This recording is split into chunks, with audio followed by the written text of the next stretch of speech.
но много жалби сме писали, като последната вие бяхте свидетел. Я връчихме на председател на Общинския съвет град Своге, който е връчил на техническия ръководител на община Своге. Оттам няма никакво действие. От колко време вие се жалвате, че не може да стигнете до дома си? Правили сме петиции, правим подписки, ходим делегации при кмет, при заместник кмет. В интерес на истина трябва да кажа нещо.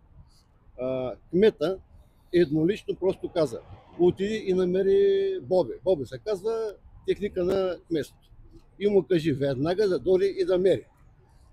Боби идва, почва да мери, връща се и казва на заместник кмета, който заместник кмет се обажда на Иван Николов: ама как ти каза Валери? Това е била... Не може. Спира се и момчето в частен разговор ми каза: имаш конфликт с Иван. Забрави за път. Валю е казал: няма да стане пътя. А Валю е Валентин Михайлов, заместник кмет на община Своге. Ние присъствахме на един общински съвет наскоро, преди около месец, където вие много гневно внесохте поредната жалба с треперещ глас, че сте поставени в невъзможност не само вие, вашето семейство, но и около 20-на къщи около вас, и че не може да стигнете до дома си. Вие паркирате далече, носите багаж на ръце, не може да дойде пожарна до вас. В случай на пожар, не дай си Боже. Не може да дойде линейка до вас, въпреки че вашата майка е с изкуствени стави, тя се движи трудно. Съпругата ми с 4 изкуствени извинявайте, съпругата ви. Майка ви да е жива и здрава. Какво има още? Имаме човек, който е болен на легло. Ние го носим на носилка около 200-300 метра. По един стръмен път. Стръмен път. За да линейката казва: аз не мога да се кача. И това е и зиме, и лете, и в студ, и в дъжд, и в пек. Имаме малки деца, в смисъл имаме бебета, но не се получава нищо. Тъй като охтопода, наречен ДПС, е завладял всичко и той, който не му е удобен, той се мачка.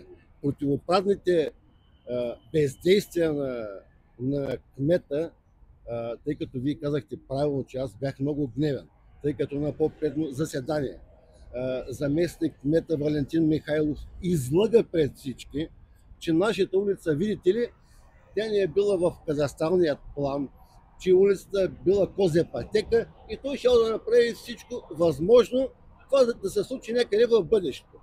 Написахме молба до кмета Емил Иванов, който ни отговори, че от 1965 година по ПУП 17, квадрат 1684 по памет, може и да бъркам, това е улица. Заради това аз бях гневен. Той излъга пред главите на община Своге. Най-нагло, най-брутално. Той е такъв.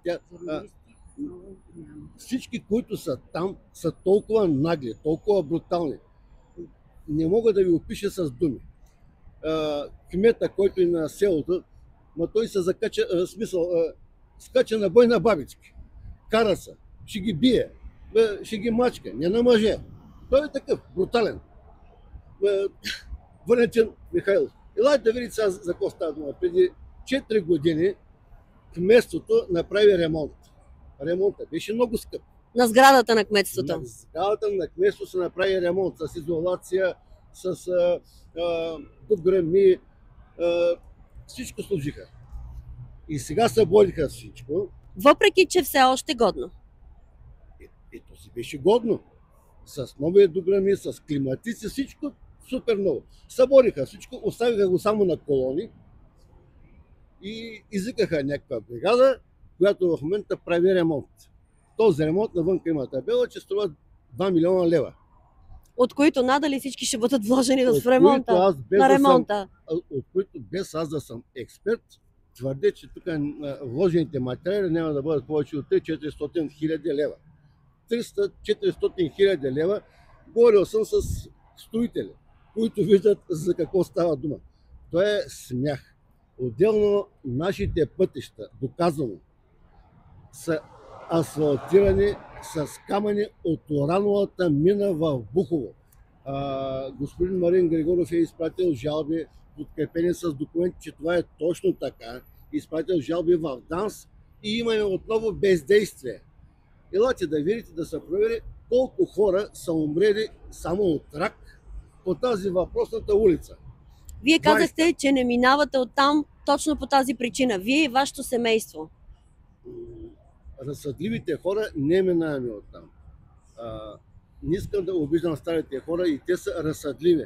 Но те в невъзможност го правят. Те знаят за какво става дума. Но го правят. Просто техните къщи са там. Какво да направи човека? Минава оттам. Вие казахте, че търсите обходен маршрут, за да стигнете до вашия дом, както и останалите хора в съседство, които имат болни на легло. Показахте ни, когато бяхме в село Владо Тричков, че има един обходен път, който е разбит, който човек трябва да си остави колата там, ние го видяхме и го заснехме, и който се оказва, че е частна собственост. Пътят е частна собственост в състояние, в което може да се мине само с бронетранспортьор. Той не може да се мине с лек автомобил. Молили сме също, примерно, да мине някой булдозер, багер, да го заравни. Нещо да имаме, ние да знаем, че живеем в 21 век, да имаме достъп до нашите домове. Ако утре стане пожар, Богу няма да не дава Господ, но къщите ни ще изгорят в невъзможност пожарникарите да ни помогнат. В това място, което е изключително красиво, е имало желание човек да инвестира, и той е инвестирал наблизо, за да направи някакъв хотел или къща за гости. Какво се е случило? Точно не мога да кажа какво се е случило. Тук вече не влизаме в теории на вероятностите. Не мога да кажа. Но няма хотел, няма къщи за гости там. Няма.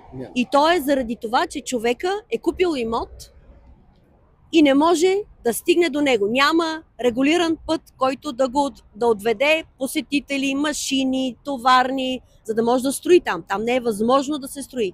Човекът дойде с един джип, заравниха едно место с булдозери големи и обещаха му, че правят път, нищо не му направиха и човека се отказа. Това е цялата работа. И природната красота, това, което можеше да бъде Владо Тричков, всъщност си остава едно място, което е с разбити улици, с улици, кои са пред къщата на кмета, предполагам, че има хубав асфалт. Пред, зад, от всякъде, ако че зад него живеят двама човека, съвсем наскоро бетонираха тази улица. Двама човека от селото живеят, бетонираха я. Фрапиращо е друго, че цялата община, тя е завладяна от ДПС. Октопода на мафията ДПС стиска всеки за гушата и гледа да го унищожи всячески. Физически, психически и масирания терор, който оказват върху всеки, който със сетни сили иска да се съпротивлява, терор е всячески грамаден. Тази корумпирана система, тази мафия трябва да се изчисти. Благодаря на Бога, че в българския парламент имаме 10 воеводи, които наистина правят и защитават българите и България от октопода ДПС и ГЕРБ, защото то по принцип те са си едно. Това е, което мога да ви кажа за община Своге, село Владо Тричков. Бездействието на общината е пагубно за жителите. Ние просто искаме да имаме достъп до нашите домове. Елементарно човешко право, което се потъпква от кмета Емил Иванов, в чието ръце, и в заместник кмета Валентин Михайлов, в чието ръце е решението на този проблем. Нека да добавим, че Емил Иванов е кмет на ДПС, ново начало. От колко време? Много години.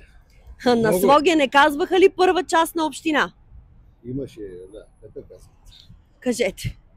В Своге имаше един честен кмет, Илия Богданов се казваше, много честен, супер интелигентен човек, който реши и се махна. Няма го. Той носеше всички позитиви в общината. Много няма човек. От 26 години кмет на Своге Емил Иванов, който хората казват, че е кмет не просто на община Своге, а на цялата Софийска област. А вашия кмет Иван Николов е също от ДПС Ново начало и в тази сглобка, в тази група, хората от ДПС и от властта стискат в феодални клещи своите жители. Има ли жители, които са облагодетелствани? Има ли фирми, с които тези хора работят и въпреки, че могат, не помагат на вашите проблеми във Владо Тришков? Не мога да говоря с цифри и с данни. Имаме подозрения, но за да кажеш нещо, трябва да имаш данни.